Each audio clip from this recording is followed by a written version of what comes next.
Good morning, guys. Welcome to ninth class. I hope that you will be fine because there is corona. Therefore, study at home. So, today we are going to start with general science. There is a reference of word Vigyan, science in Rigveda. बच्चों अपने प्राचीन भारतीय ग्रंथ ऋग्वेदा से ऋग्वेदा में विज्ञान शब्द का उल्लेख किया गया है। प्राचीन भारतीय ग्रंथ चार हैं: ऋग्वेदा, यजुर्वेद, सामवेद, अथर्ववेद। इनमें ऋग्वेद के अंदर विज्ञान शब्द का उल्लेख किया गया है। द वर्ड विज्ञान और विज्ञानम is made of the Sanskrit word vijnanam, we plus ज्ञा plus lewd, which means specific knowledge. बच्चों, आपने बारिश के टाइम पर या बरसात के टाइम पर क्लाउड्स को बनते हुए देखा होगा, और बादल बनने का जो प्रोसेस है, उसके बाद में जब बारिश होती है, ये संपूर्ण जो कंप्लीट जो प्रोसेस होता है, इसकी स्टडी करना ही साइंस है, स्पेसिफिक नॉलेज ही साइंस है। The English word science is made from Latin word scientia, scientia which means to know. Scientia एक लैटिन वर्ड, जो साइंस है, उस इंग्लिश वर्ड साइंस, इसका जो मेड हुआ है वो मेनली एक लैटिन वर्ड साइंसिया से हुआ है, which means to know. The father of the science अरस्तु और अरस्टोटल।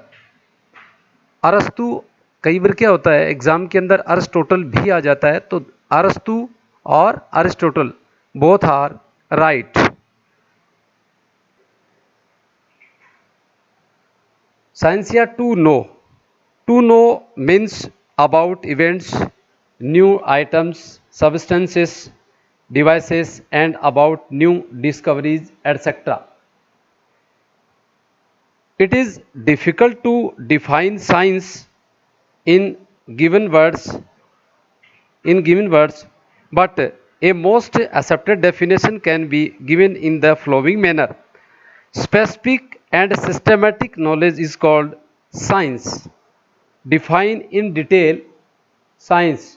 Systematic knowledge which is authenticated by experiments and acquired from well organized study of nature is called science. General science is divided in three parts, which we study in 6th class and upper classes. We will study about then in the 9th class also. General science जो है generally mainly three parts.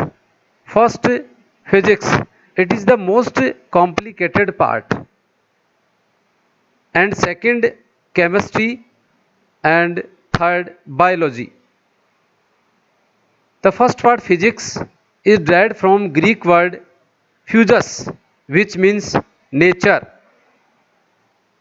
and chemistry derived from word chemia, which means black matter. Biology derived from two words, bio and logos. Bio means living और logos means study. Biology जो branch है उसमें मुख्यतः बेटा living things जो भी हैं उनके बारे में स्टडी की जाती है. Living things are the things that can respire, excrete, reproduction and develop etcetera. Example of living things, plant and animals. Discuss about his father. There would be two father of physics because physics is divided into two big branches. First branch, ancient physics or traditional physics. The father of ancient physics is Newton. Newton का पूरा जो नाम लिखा जाता है वो है sir Isaac Newton.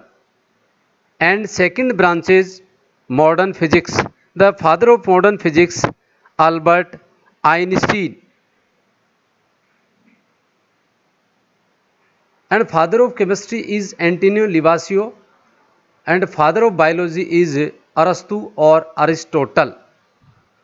Physics detail से अपन इसको लेते हैं। Physics, the word physics derived from Greek word physis which means nature. Nature is divided into two parts. Nature is divided into two parts. Nature is made up of these two components, matter and energy. Every components of nature that occupy space, visibility, और third है possess mass. Example of matter: water, air, salt, book, computer, etc. Opposite of this, every component of nature, it is not occupy space. Second, invisibility. Third, massless is called energy, which means nature visible form is called matter and nature invisible form is called energy. Physics mainly two branch अपन की, ancient physics और traditional physics and modern physics. Ancient physics matter and energy, matter and energy can not be convert या changes each other. यानी जो physics की ancient जो branch है वो ब्रांच मैटर एंड एनर्जी को एक दूसरे से बिल्कुल सेपरेट मानती है। यानी we can say this branch considers matter and energy separate from each other. But modern physics matter and energy, matter can be converted energy और energy can be converted matter. यानी in this branch matter and energy can be converted into each other. यानी जो modern physics की जो physics की branch है उसमें matter और एनर्जी को एक दूसरे में कन्वर्ट किया जा सकता है, जिसमें एक होती है विजिबल क्वांटिटी और दूसरी होती है अनविजिबल, यानी मैटर और एनर्जी। नेक्स्ट इन ब्रांच के बारे में अपन डिटेल से करते हैं। एंशिएंट जो फिजिक्स है जिसको अपन ओल्ड फिजिक्स या ट्रेडिशनल फिजिक्स के नाम से भी जानते हैं, this branch was in circulation before 1900. It has the following four branches. First, mechanics. Motion and related equipment are studied in this branch. And second है electrostatics. Electrostatic charges, electric current and related equipment are studied in this branch. यानी इस ब्रांच में charge, electric current and related equipment like transformer, generator. Third branch optics. In this branch study about light like reflection of light, lens और mirror. How does the lens work, यानी mirror और जो lens है वो किस प्रकार से कार्य करते हैं, वर्क करते हैं। ये स्टडी जिस ब्रांच में अपन करते हैं वो कहलाती है ऑप्टिक्स। एंड थर्ड ब्रांच है thermodynamics. In this branch study that how heat flow. What are the law in thermodynamics? First law of thermodynamics and second law of thermodynamics. All these will come in your higher classes. Next है modern physics.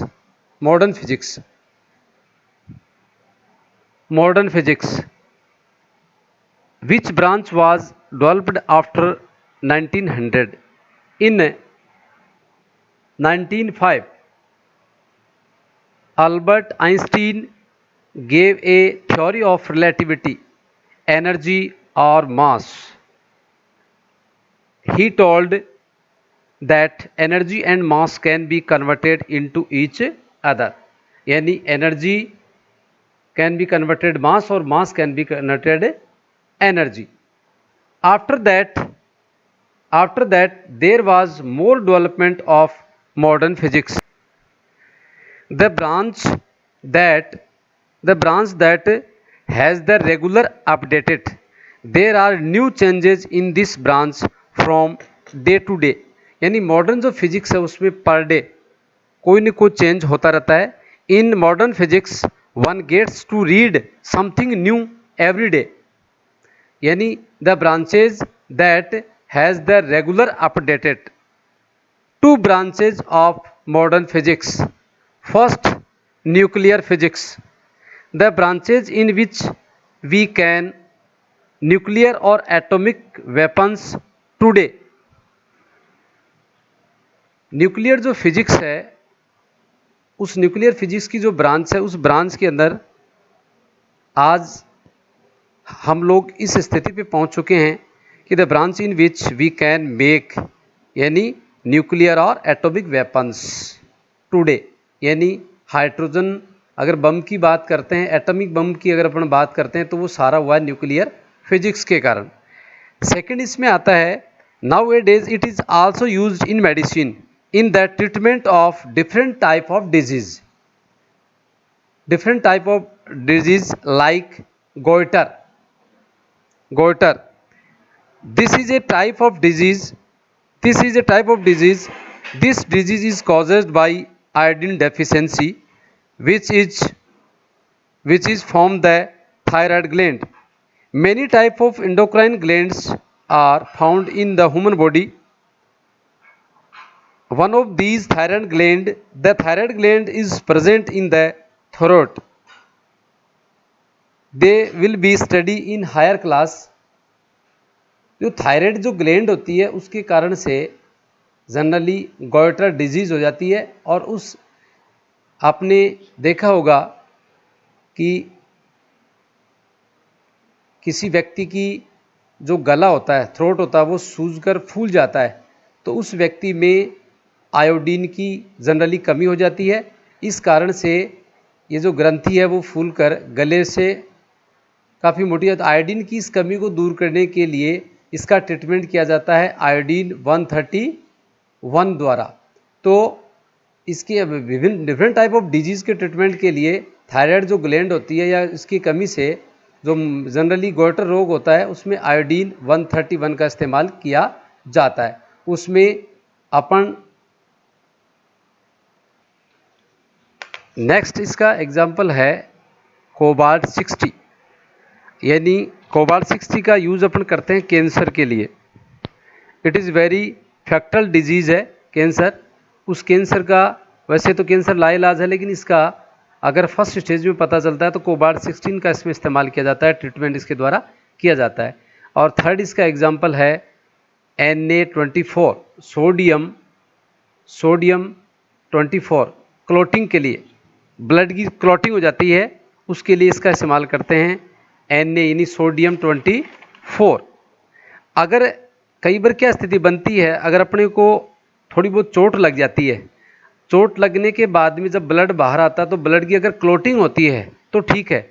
लेकिन यदि अपने body के अंदर, अपने शरीर के अंदर जो ब्लड वेसल्स हैं उनमें ब्लड प्रवाहित होता है, जैसे आर्टरीज और जो वेन्स होते हैं उनमें ब्लड कंटिन्यू प्रवाहित होता है. लेकिन अगर उन आर्टरी या वेन्स में ब्लड की जो सर्कुलेशन है, ब्लड की जो सप्लाई है वो अगर बंद होना शुरू हो जाए, यदि उन आर्टरी और वेन्स में थक्का यानी क्लॉटिंग शुरू हो जाए, कोगुलेशन, थक्का जमना शुरू हो जाता है तो रुधिर की जो सप्लाई है वो उन ऑर्गन्स तक नहीं पहुंच पाती है तो किसी भी ऑर्गन को वो नुकसान पहुंचाती है. जिस ऑर्गन्स में ब्लड की सप्लाई नहीं होती है उसी तरह की उसमें डिजीज़ हो जाती है. जैसे कई बार आपने सुना होगा कि फलाने को पैरालिसिस हो गया, यानी ये अपने हाथ में या पैर में हो सकता है, या ब्रेन में ब्लड की पर्टिकुलर सप्लाई नहीं हो रही है तो जो व्यक्ति है वो कोमा में जा सकता है, या हार्ट में पर्टिकुलर ब्लड की सप्लाई नहीं हो रही है तो साइलेंट अटैक आ सकता है. तो इस टाइप यहाँ जो इसका यूज़ किया जाता है, अर्थात अपनी आर्टरी और जो वेन्स होती हैं उनमें ब्लड की क्लॉटिंग कहाँ हो रही है उसका पता करने के लिए सोडियम 24 का यूज़ किया जाता है। ऐसे अनेक एग्जाम्पल्स हैं जिनका अपन आगे चलकर अध्ययन करेंगे। नेक्स्ट इसकी सेकंड जो ब्रांच है वो है इलेक्ट्रॉनिक्स। इलेक्ट्रॉनिक्स आप सब जानते हैं, इसमें मोबाइल, कंप्यूटर, बल्ब, CFL और LED, ये जो ब्रांच जिसमें स्टडी करते हैं वो ब्रांच कहलाती है इलेक्ट्रॉनिक्स।